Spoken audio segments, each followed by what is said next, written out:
لان احنا وصلنا لمرحله بتشبه بالظبط المركب بتاعت رشيد اللي كانت بتغرق بمجموعه ناس بتهرب بحياتها وبتحاول انها تبحث عن مستقبل ليها.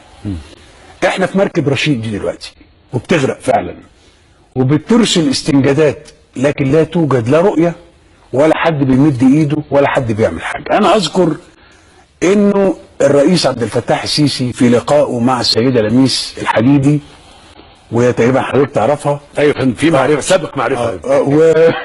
والاخ ابراهيم عيسى ايام الحمله الانتخابيه، وسالوه قال انا عندي حل لكل المشاكل كويس وادوني سنتين ومصر هتبقى قد الدنيا وهتبقى اكبر من الدنيا كمان. طب ايه الحلول يا فندم؟ لقينا الحلول. العربيه اللي هيسوقها 2 شباب واللمض الليد عشان توفر الكهرباء. ثم اكتشفنا بعد مرور سنتين ان مصر لا بقت قد الدنيا، دي بقت شبه دوله بنفس منطوق السيد الرئيس. وبدا يقول اجيب لكم مين؟ الله. طيب النهارده احنا والكل يعلم كان هناك اقتراحات كثيره جدا جدا منها احنا قدمناها كمعارضه للسيد الرئيس شخصيا. عملنا مؤتمر اقتصادي ومجموعه من خبراء مصر من خيره ابناء مصر في الاقتصاد وصلوا لحلول تشبه، عشان بس ما اطولش في الرد بتاعي، ما فعلوا لولا دي سيلفا لما قضى على الفقر في البرازيل في 8 سنين. قضى عليه نهائيا واصبحت البرازيل ما هي موجوده يعني.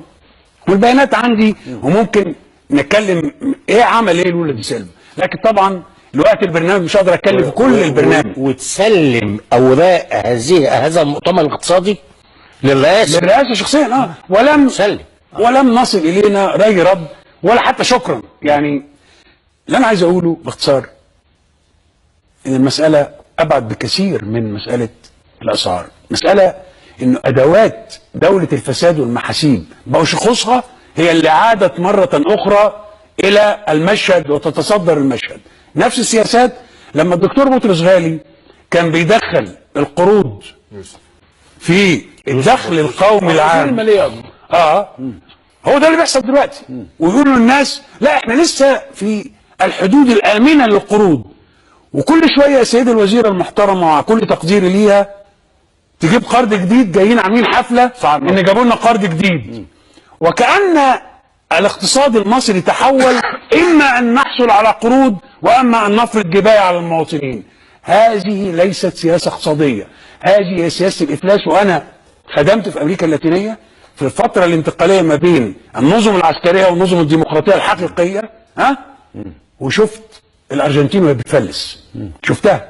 احنا على شفا افلاس، وانا بقولها مش بخوف حد، انا بقول عشان نلحق دلوقتي.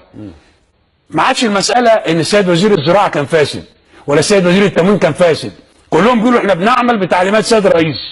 في عنوان لابد ان يخاطب بشجاعه وبصراحه وان يتحمل مسؤولياته.